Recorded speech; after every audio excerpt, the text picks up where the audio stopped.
сайн байцгаана уу? Та бүхэндээ энэ видеогоор уулзах өдрийн мэндийг хүргэе. Намайг Бүргийн Мягмар Жаргал гэдэг. Би Монголын сэтгэл зүйн үндэсний хүрээлэнгийн сэтгэл зүйч. Өнөөдрийн видеог Vangel Art Institute-тэй хамтран бүтээж байгаадаа баяртай байна.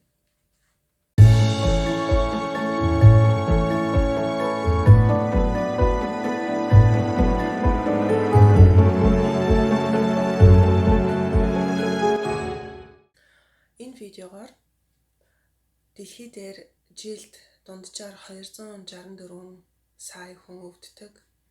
Амьдралынхаа туршид хүмүүсийн 6 хүн тутмын нэг нь өвдөх боломжтой. Ийм өвчний талаар ярилцах гэж байна. Энэхүү тоог сонсоод магадгүй бидний сайн мэдэх хавдар, чихрийн шижин гэх мэтчлэн өвчлөлүүд санаанд орж иж магадгүй. Гэхдээ видеоны гарчгийг мэдж байгаа бол, харж байгаа бол бид нар сэтгэл готрлын талаар ярих гэж байна гэдгийг ойлгож байгаа.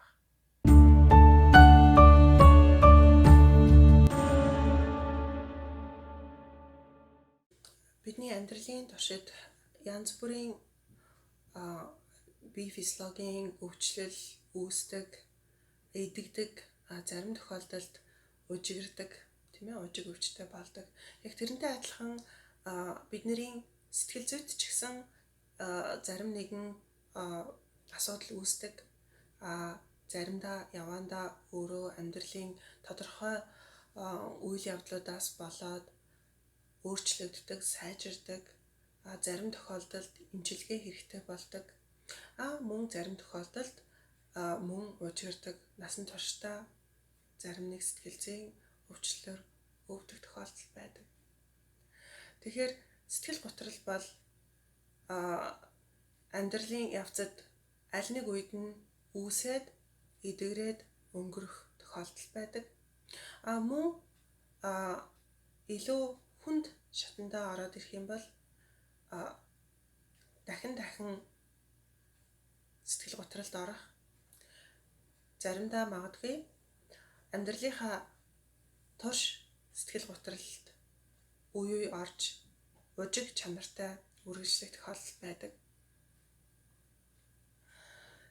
Тэгэхээр сэтгэл готрол магадгүй энэ видеог сонсож байгаа, үзэж байгаа хүн болгонд хамаатай асуудал гэсэн.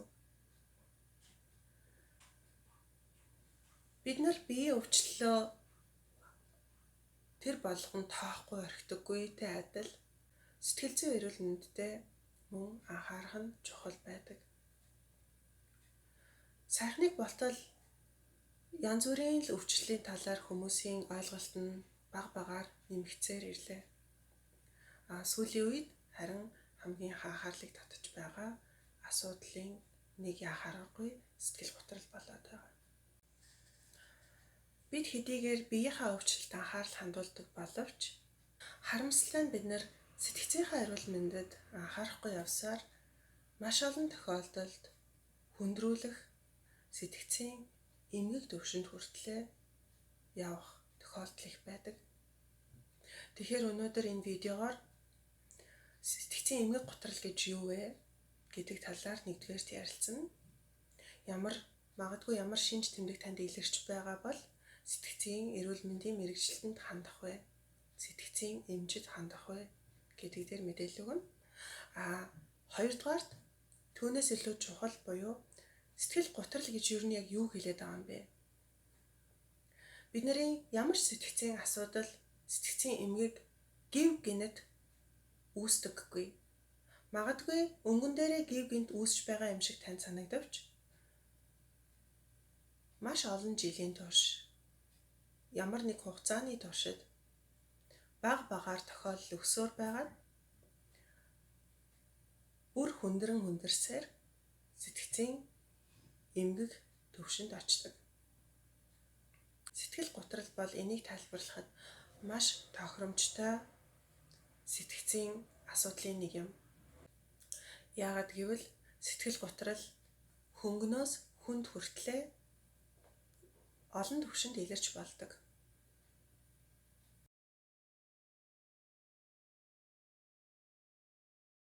дэлхий дээр сэтгцийн эрүүл мэндийн мэрэгчлэнүүд үндсэн хоёр ангиллыг барьж сэтгцийн эмгийг оншилдог. Эхнийх нь Дэлхийн эрүүл мэндийн байгууллагын баримталдаг олон улсын өвчлөлийн ангилал гэж байгаа. Нөгөөх нь болохоор Америкийн сэтгц эмнэлзийн холбооны гаргадаг, баримталдаг сэтгцийн эмгэгийн оншилгооны статистик гарын авлага гэж байдаг. Тэгэхээр энэ гарын авлага дээр өгсөн шинж тэмдгүүд критерийг баримтлан онцлогоо хийдэг байна. Америкийн сэтгц эмнэлзийн холбооны барьдаг тэр DSM-5 гэж системийн дагуу эмгэг сэтгэл гутралыг ямар шинж тэмдгээр оншилдог вэ гэдгийг товчхондоо хэлж өгье. Тэгэхээр дараах шинж тэмдэг 2-7 хоног буюу түүнээс дээш хугацаанд ядаж 5 нь илэрч байх юм бол энийг сэтгцийн эмгэг гутралд оржээ гэж үздэг. Нэгдүгээрх нь өдрийн ихэнх үед гунигтай гутранг сэтгэлийн байдалтай байх. Хоёрдугаарх нь өмнө нь таалагддаг байсан аз жаргалтай болгодог байсан тэр үйл ажиллагаануудаас сонирхол нь буурах, огцон буурах. Гуравдугаарт хоолны дуршилд өөрчлөлт орох. Ямар ч хоолны дэглэм бариагүй байж жин хэд хасагдах. Дөрөвдүгээрх нь болохоор нойрны хэмнэлд өөрчлөлт орох, нойр гутах гэж байдаг. Тавдугаарх нь энерги эрч хүчгүй болох, суйлдах. Энэ маань дахиад өдөр тутамд эсвэл өдрийн ихэнх үед ийм байдалтай байхыг хэлж байгаа. За тэгээд 6-т нь болохоор хэл яриа, хөдөлгөөн удаашрах, эсвэл ямар ч зориггүй хөдөлгөөн нэмэгдэх.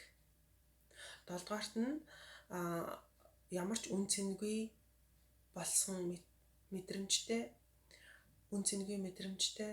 мөн өөрийгөө буруу шаасан гэмшлийн мэдрэмж төрөх. 8-т нь болохоор бодож сэтгэх, анхаарал төвлөрөх, мөн шийдвэр гаргах чадвар багасах, муудах. Хамгийн сүүлд нь болохоор үхлийн талаар бодох, ямар нэгэн төлөвлөгөөтэй болон төлөвлөгөөгүйгээр амиа хорлох талаар бодох гэж байна.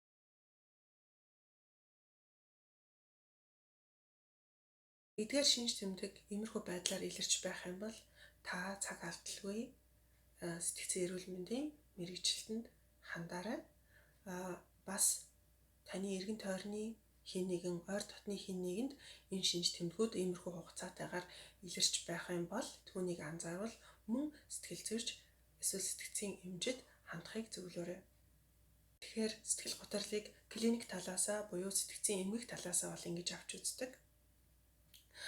Саяны миний хэлсэн эдгээр шинжүүд бол яг ангиллын дагуу ярих юм бол major depressive disorder буюу заримдаа бид нэр recurrent depression гэж ярьдаг. Дахин давтагддаг сэтгэл гутрал, үндсэн сэтгэл гутрал гэж үздэг. Үүнээс гадна сэтгэл гутралын ийм төстэй шинжүүд илэрдэг өөр сэтгцийн эмгэгүүд байдаг. Bipolar disorder буюу хоёр туйлт эмгэг. Ягаад хоёр туйлт гэж нэрлэдэг вэ гэхээр нэг туйл руугаа хөөрдөг, нөгөө туйл руугаа гутардаг ийм нөхцөл байдаг. Энээс гадна улирлын шин чанартай сэтгэл гутралууд байна. Мөн сүүлийн үед хүмүүсийн анхаарлыг татаад байгаа postpartum depression буюу төрсний дараах эмэгтэйчүүдэд үүсдэг сэтгэл гутрал гэх мэт сэтгэл гутралын шинж тэмдэг илэрдэг өөр сэтгцийн эмгэгүүд байдаг гэдгийг энэ ташрамд бас хэлье. Үндсэндээ сэтгэл гутрал бол сэтгцийн байдлын эмгэг гэж үздэг.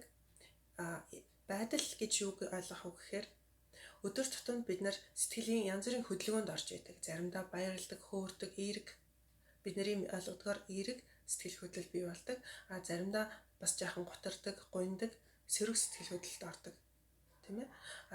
Гэхдээ байдлын эмгэг гэхээр юу хэлж байгааг гэхээр цаг тутамд бага зэрэг өөрчлөгдөх биш 2 түрүү хэллээ тийм ээ 2-7 хоног урт хугацаанд сэтгэлийнх нь байдал нь төлөв нь сөрөг гутранг иймэрхүү ийм байдалтай байдаг учраас үүнийг сэтгцийн байдлын эмгэг гэж хэлдэг. Тэгэхээр таны ерөнхий сэтгцийн байдал урт хугацаанд мөн ерөнхийдөө яах нь гутранг байдалтай байдаг байна.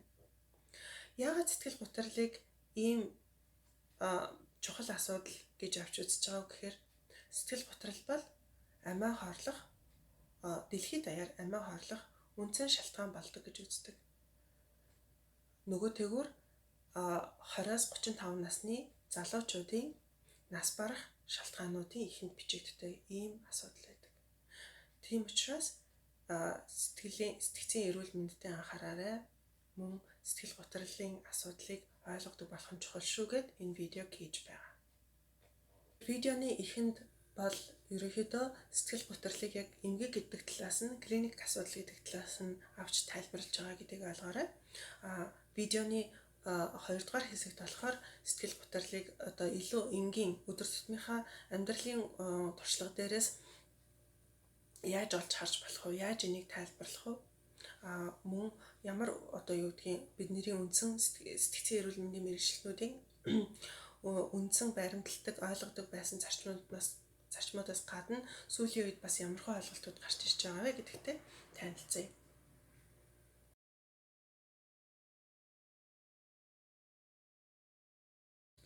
Тэгэхээр сэтгэл гутрал яагаад үүсдэг вэ гэдгийг мэдээж асууж байгаа. Сэтгэл гутрал үндсэн хэд хэдэн шалтгаанаар үүсдэг гэж үздэг. Хамгийн ихнийх нь биохимийн шалтгаан буюу бидний тархинд биохимийн тэнцвэр алдагдсанаас үүсдэг гэж үздэг. Өөрөөр хэлэх юм бол бидний тархинд мессеж дамжуулдаг neurotransmitter гэж байцууд байдаг. Тэгэхээр тэдгээр байцуудын тэнцвэр алдагдсан тохиолдолд сэтгэл гутрал болон бусад сэтгцийн эмгэгүүд үүсдэг гэсэн тайлбар байдаг. Тийм ч учраас бид нар эмийн эмчилгээг хийдэг. Эмийн эмчилгээг бол зөвхөн сэтгцийн эмчнэр хийдэг гэдгийг анхаараарай. Хоёрдугаарт нь орчны нөлөө байгаа. Орчны нөлөө гэдэг маань хүүхэд насанд эсвэл амьдралын аль нэг үед ямар нэгэн таны сэтгцэд гэмтэл үүсгэхээр хүчтэй нөлөө үзүүлэхээр хүчирхийлэл байсан уу, айдас байсан уу, асар их хэмжээний стресс байсан уу, зарим нэг судалгаагаар бол байнгын одоо суур хэрэгцээт зүйл нь дотмог байсан. Эдийн засгийн хувьд боломжгүй ийм нөхцөлд өссөн үгүй бол гэр бүлийн хүчирхийлэлд өссөн ийм хүмүүст сэтгэл гутрал үүсэх магадлал өндөр байдаг гэж үздэг. 3 дугаарх нь болохоор удамшил. Судалгаагаар ихэнх сэтгэл гутралд орсон хүмүүсийн дээд үеүдд нь сэтгэл гутралтай эсвэл үүнтэй холбоотой сэтгцийн эмгэгтэй хүмүүс байсан гэсэн ийм судалгаанууд байдаг. Орчны шалтгаан гэдэг дээр бас нэмэт хэлэхэд зарим нэг тохиолдолд удаан хугацаанд ямар нэг өвчлөлөөр, физиологийн өвчлөлөөр өвчлсөн ийм хүмүүс сэтгэл гутралд орох магадлал өндөр байдаг. Дээрээс нь нэмээд бодисын хэрэглээ, бодисоос хамааралтай байсан хүмүүс, удаан бодисын хамааралтай байсан хүмүүс мөн сэтгэл гутралд өртөх магадлал нь өндөр байдаг гэсэн ийм судалгаа хүртэл байдаг байна.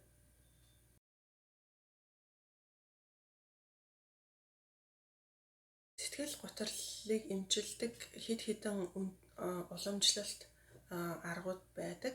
Хамгийн ихнийх нь түрүүний хэлснээр эмийн эмчилгээ байгаа. Эмийн эмчилгээ мэдээж тархины neurotransmitter буюу биохимийн тэнцвэрийг эргүүлэн хадгалах ийм зорилготойгоор хэрэглэгддэг. Мөн маш түгээмэл хэрэглэгддэг бид нар talk therapy гэдэг ярилцаад засдаг хүмүүсийн нөгөө сэтгэл засал гэхээр хамгийн түрүүнд санаанд ордог сэтгэл заслын хэд хэдэн аргууд байдаг. Энийг бол сэтгэл зүй, сэтгэл засалч, сэтгцийн эмчнэр бас хийдэг. Бас ховор тохиолдолд electroconvulsive therapy буюу тархийг богино хугацаанд цахилгаан шокоор өдөх ийм арга бас байдаг. Гэхдээ энэ аргын хэрэглээ нь бол улс орон болгонд янз бүр байдаг. Ингээд сүүлийн үед бол бас нэмээд өөр нөгөө alternative therapy гэж ярьдаг өөр бусад аргууд бас нэмэгдэж орж ирж байгаа. Тэрэнд юу гэдгийг нөгөө манай зүүнний соёлуудад байдаг уламжлалт аргууд дээрээс нэмээд бясалгал, йог за тэгээд бид нар бүгдээрээ л биологийн амьтад учраас дасгал хөдөлгөөн хооллолт чухал байдаг. Сүүлийн үед ялангуяа дасгал хөдөлгөөнийг эмтэй дүүцхийц үр дүнтэй гэж үзэж байгаа. Яагаад тэгэхээр дасгал хөдөлгөөн бидний тархинд яг физиологийнхаа түвшинд шууд хэрэгтэй дутагдаад байгаа neurotransmitter-уудыг үйлдвэрлэлийг нэмэгдүүлдэг ийм үр дүнтэй гэж үздэг учраас сүүлийн үед сэтгцийн эмчнэр аль болохоор хүмүүсийг дасгал хөдөлгөөнд уриалж байгаа. Мэдээж хүн болгон бараг мэдэж байгаа. Стресс, сэтгэл готрол хоёрыг хооронд нь салгахын аргагүй ойлголтууд байдаг. Тийм ч учраас депресс буюу сэтгэл готрлыг стрессийн модельээр тайлбарлах тохиолдол түгээмэл байдаг. Үндсэн 3 зарчмаар стресс депрессийг бий болгох хүчин зүйл болдог гэж үздэг. Нэгдүгээрх нь нэг төрлийн стресс удаан хугацаанд үргэлжлэх. Тэр хүний амьдралд удаан хугацаанд үргэлжлэх. Үүнд юу орж болох вэ гэхээр байнгын эдийн засгийн асуудал байх. Эсвэл байнгын дарамттай харилцаанд байх. Гэр бүлийн хүчирхийлэлд байх гэх мэтчлэн. Хоёрдугаарх нь болохоор нэг төрлийн том хүчтэй стресс цохилт болох. Ойр дотныхоо хайртай хүнийг алдах. Мэдээж гашуудал хүн болгоны амьдралд тохиолддог. Гашуудах хугацаанд үүсч байгаа сэтгэл зүйн байдлыг бол бид нэр шууд сэтгэл готролд авч үздэггүй. Харин гашуудлын үе шатаар яваад дуусахгүй харин тэр нь цаашаа нь үргэлжлээд удаан хугацаанд сэтгцийн байдалд өөрчлөлт оруулах юм бол түүнийг сэтгэл готрол үүсчээ гэж үздэг. За мөн хайртай хүмүүсээ алдахаас гадна өөрийнхөө ажлыг алдах гэх мэтчлэн амьдралд нь том цохилт болсон ийм үйл явдлууд буюу стрессүүд мөн готрол үүсгэд нөлөөлдөг гэж үздэг. Гуравдугаарх нь болохоор нэг цаг үед олон төрлийн стресс зэрэг нөлөөлөх. Яагаад залуу хүмүүс эдэр наснда сэтгэл готролд өрсөх магадлал өндөр байдгүй гэхээр бодоод үзэх юм бол та нар ч ихсэн ойлгож байгаа бах тий. Залуу үед эдэр наснда бид нэр боловсролоо дээшлүүлдэг, дэд боловсрол эзэмшдэг, ажил мэргэжлийн сонголт тулгардаг, романтик партнер гэр бүл зохиох асуудал үүсдэг, хүүхэдтэй болдог. За зарим хүмүүсийн хувьд настай аав ээжээ асрах шаардлага үүсдэг гэдэг ингээд олон төрлийн стресс маш богино хугацаанд тухайн хүнд үүсдэг болохоор бас яах нь энэ нь сэтгэл готрол ороход нөлөөлдөг байна. Одоо яг эндээс видеоны 2 дугаар хэсэг эхэлж байна гэж ойлгож байна. Энэ хэсэгт би сүүлийн үед сэтгэл готрлыг яагаад үүсдэг вэ? Яаж үүсдэг вэ? Яаж тайлбарлаж болох вэ гэд өмнө нь бидний одоо ойлгодог байсан ойлголтуудаас арай жаахан өөр ойлголтууд сүүлийн үед мэргэжилтнүүд болон бусад хүмүүс зарим бас маш олон тохиолдолд сэтгэл готрлоор өвдөж байсан хүмүүсийн өөрснийх нь олж мэдсэн зүйлүүд дээр үндэслэн ийм ойлголтууд түгээмэл болж байгаа. Энэ талаар ярилцъя.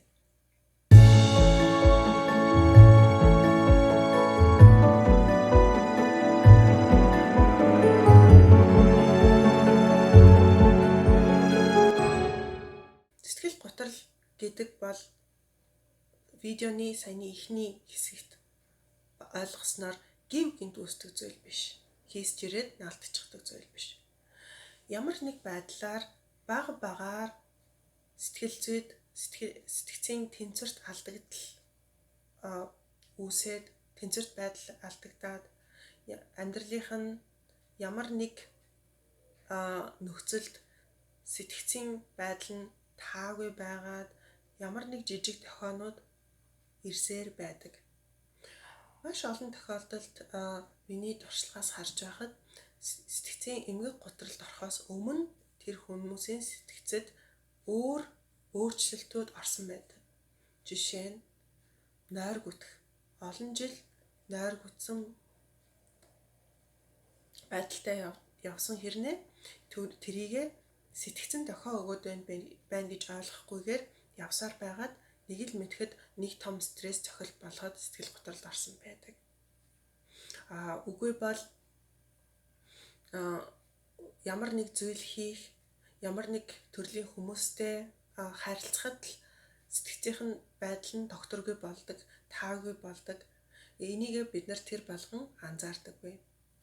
Ер нь бүхий л сэтгцийн эмгэг, сэтгцэд үүсэж байгаа өөрчлөлтүүд биднэрт тохиоллын үргийг гүйцэтгэдэг. Яагаад тохиоллын үргийг гүйцэтгэдэг гэж хэлж байгаа вэ гэхээр бидний сэтгцийн байдал хэвийн эрүүл байх нь тэнцвэртэй байдлыг хэлж байгаа. Үндсэндээ бол хүний сэтгэц өөрөө ямар байхдаа эрүүл байдгүй, юу хэрэгтэй, юу хэрэггүй гэдгийг цаанаасаа л мэдэж байдаг. Бид нар бол ухаалаг организм. Гэхдээ амьдралын явцад янз бүрийн зүйл тохиолддог, нийгэм хөгжлийн олон хүчин зүйл биднэрт нөлөөлдөг. Энэ явцад яадгүй гэхээр бид нар стресст ордог. Стресс нь явсаар зарим тохиолдолд сэтгэл готрол болж байна. Тэгэхээр бидний сэтгц бидний сэтгцийн, нийгмийн ертөнцид болохгүй байгаа зүйлс байгаад байна. Тэр бидний физиологийн хувьд хүртэл болохгүй байгаа зүйл байна гэдгийг тохиолдог тохиолвор. Тэгэхээр сэтгцийн эмгэг ялангуяа сэтгэл готрол түгшүүрийг хүмүүс зүгээр дээгүүр нь алхаад өнгөрөхгүйгээр тохиолвор байна. Таны сэтгцийн амьдралд үүсэж байгаа тохиолвор энэ байна шүү гэдэг утгаар нь хүлээж авах хэрэгтэй. Энэ тохиолвороо нэгдүгээрт хүлээн зөвшөөрөхөөс гадна таньдаг болох нь чухал.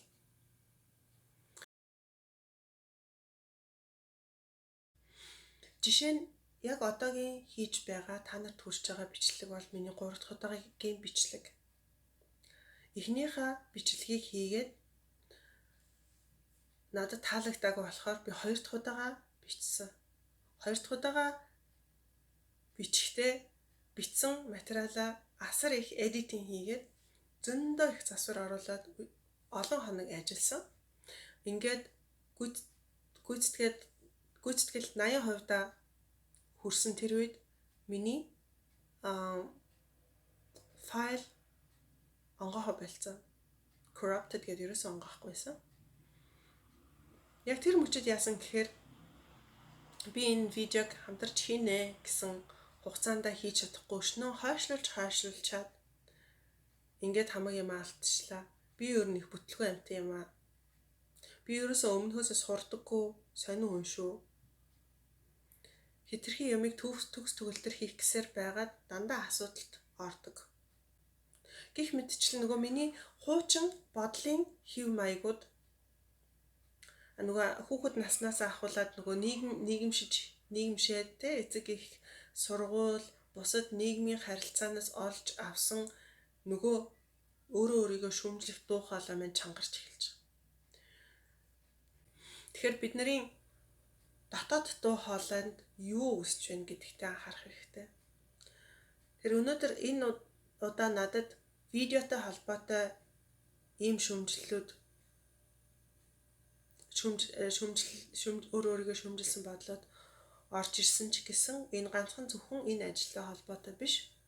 Энийг юу гэж ойлгох вэ гэхээр би бага наснаас ахуулаад гэр бүл, сургууль, бусад нийгмийн орчинд олж авсан дуу хоолой маань энэ ахна. Дотоод дуу хоолой маань.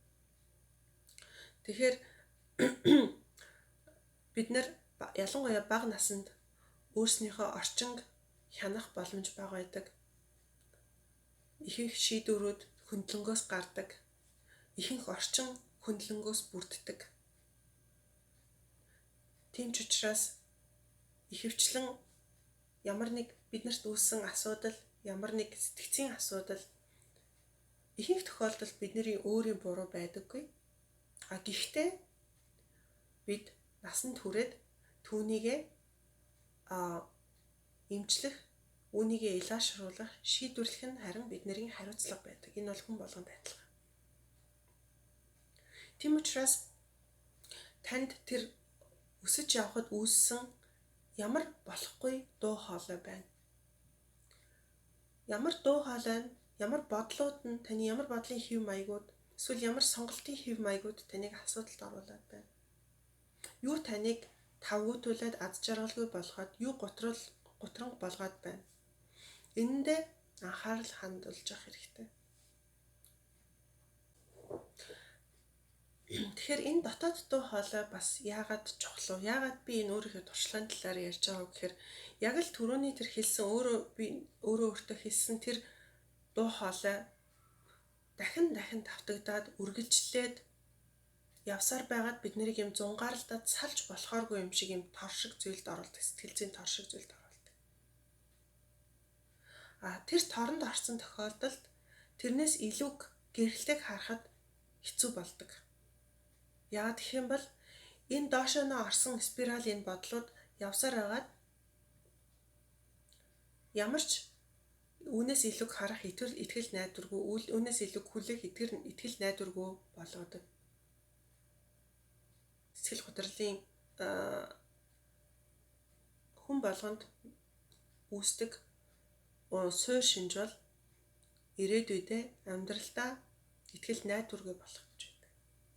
Тэгэхээр энэ л бодлоод энэ л зүйлээ цагт нь барьж аваад үүн дээрээ ажиллаж чадахгүй бол доошооноо явсаар байгаад эргэлцээр байгаад гарч чадахгүй тэр зунгаарлцсан шавар шиг зүйл рүү ордог.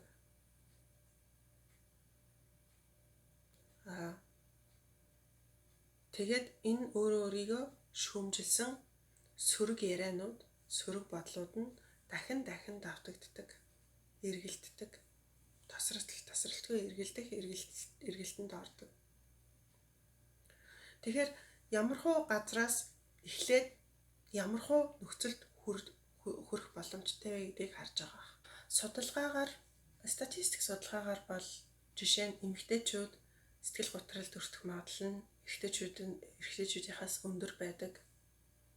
Тодорхой насны хүмүүс магадгүй эсвэл тодорхой зан төлөвийн шинжүүдтэй хүмүүс сэтгэл готролд өртөх магадлал байдаг гэсэн мэдээлэл байдаг боловч сэтгэл готрол яг үнэндээ нас, хүйс, арьс өнг, мэрэгжил боловсролыг харгалзахгүйгээр хүнд ч үүсэх боломжтой байдаг. Видеоны эхэнд сонссон тоо баримтаар бол сэтгэл готрол маш түгээмэл тохиолддог. Өвчлөл түгээмэл тохиолддог асуудал байх нь. Гэхдээ яагаад бид нар өдөр тутамд үүний талаар цусан дахь сахарын хэмжээгээ ярьж байгаатай адилхан, коронавирусын ярьж байгаатай адилхан ярьдаггүй юм бэ? Яагаад гэх юм бол сэтгцийн эмгэг, ялангуяа сэтгэл готролтой холбоотой сөрөг ойлголтууд нийгэмд асар их байдаг. Тогтсон хандлагууд байдаг. Ихэнх тохиолдолд хүмүүс юу гэж ойлгодог вэ гэхээр та сул дорой учраас сэтгэл готролд орлоо. Эсвэл ямар нэгэн асуудлыг давах чадвахгүй учраас сэтгэл готролд орсон байж таарна. Тэсчлэн ийм сөрөг ойлголтууд нийгэмд түгээмэл байдаг. Харамсалтай нь энэ тогтсон хандлагууд хүмүүс сэтгцийнхаа эрүүл мэндийн асуудлын талаар ярилцах, зөвхөн заавал асуудалтай болоод ярилцахаас гадна сэтгцийн эмгэг болохоос өмнө асуудлаа нээлттэйгээр ярилцаж сэтгцийн эмгэгээс урьдчилан сэргийлэх энэ боломжуудыг хаадаг. Тэр та бүхэнд Neil Burton гэдэг Оксфордын их сургуулийн эрдэмтэн, сэтгцийн эмч, философч энэ хүний сэтгэл готрлын талаар хэлсэн нэг зүйлийг буулгаад уншиж өгье. Тэрээр хэлэхдээ готролд орсон хүмүүсийг ихэвчлэн арчаагүй, олхиогүй сул дорой гэж ялгуурладаг. Энэ нь үннээс хол ойлголт юм. Ийм хүмүүс харин эсэргээрээ хит их хичээж, хит их ачааг үүрснээс болоод готролд орсон хүмүүс байдаг. Тэд хичээсээр өөрсдийгөө готролд оруулдаг. Өөрөөр хэлбэл тэд готролд орсон нь тэдний ертөнц тэдэнд хангалттай сайн байгаагүйгээс болдог. Тэд илүү хүсдэг. Тэд сайныг хүсдэг. Тэд зөвхөн өөрсөддөө төдийгүй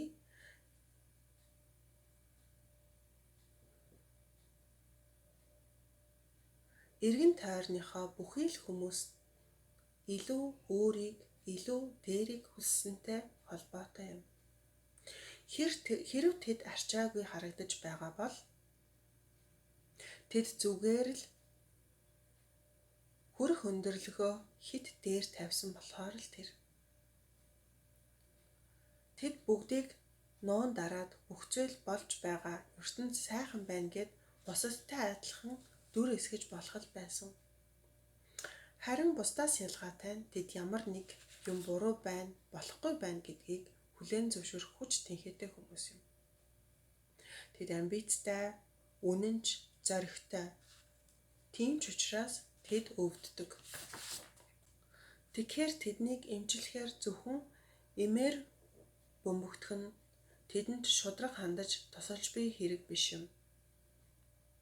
Түүний оронд энэ нь тэднийг амьдралдаа байгаа чухал асуудлыг олж харахаас нь зогсоож байгаагаас гадна өөрсдийнхөө талаар болон эргэн тойрныхоо ертөнцийн талаар илүү хүн ойлгож, танин мэдэх боломжийг нь хааж, хүнийхээ хувьд хамгийн хүрч болох бүрэн потенциалдаа хүрэхээс нь хойш нь татаж байгаа хэрэг юм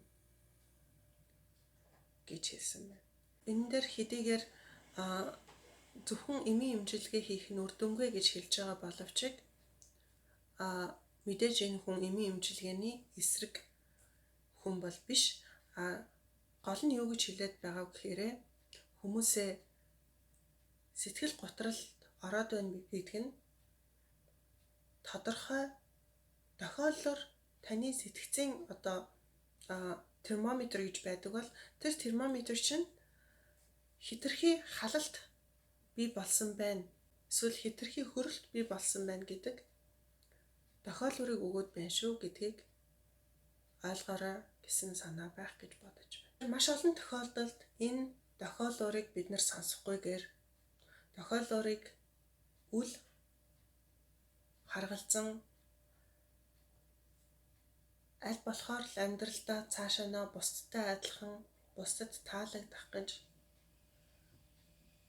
эсвэл орчин үеийн амьдралын асар их өрсөлдөөнт амьдралаас сугарч үлдэхгүй тулд хичээсээр өөрийнхөө сэтгэл зүйн асуудлыг даран явсаар нэг л өдөр таны систем хаагддаг.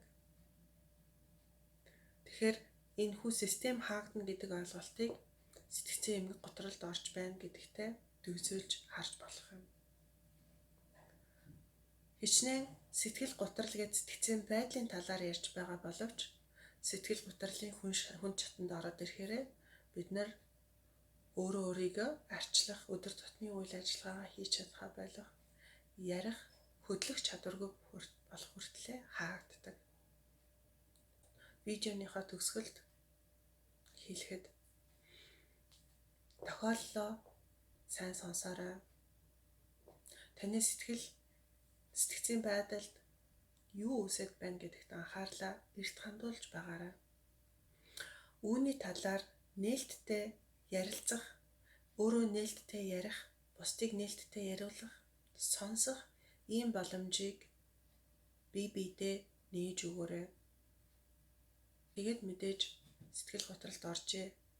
Сэтгэлийн эмгэг готролд орсон байна гэсэн шинж тэмдгүүд танд илэрч байгаа бол санаа зовохгүйгээр сэтгэл зүйч, сэтгцийн эмч нарт хандахыг зөвлөж байна. Ванжил арт институтийн захирал куратор доктор Цэнтбүрүү эгчтэй энэ боломжийг олгосонд талархал илэрхийлье. Энэ видеог үзэж дуусаад та ойр дотныхоо хүмүүстэй, найз нөхдөдөө сэтгэлийнхаа байдлын талаарх яриаг өрнүүлээрэй.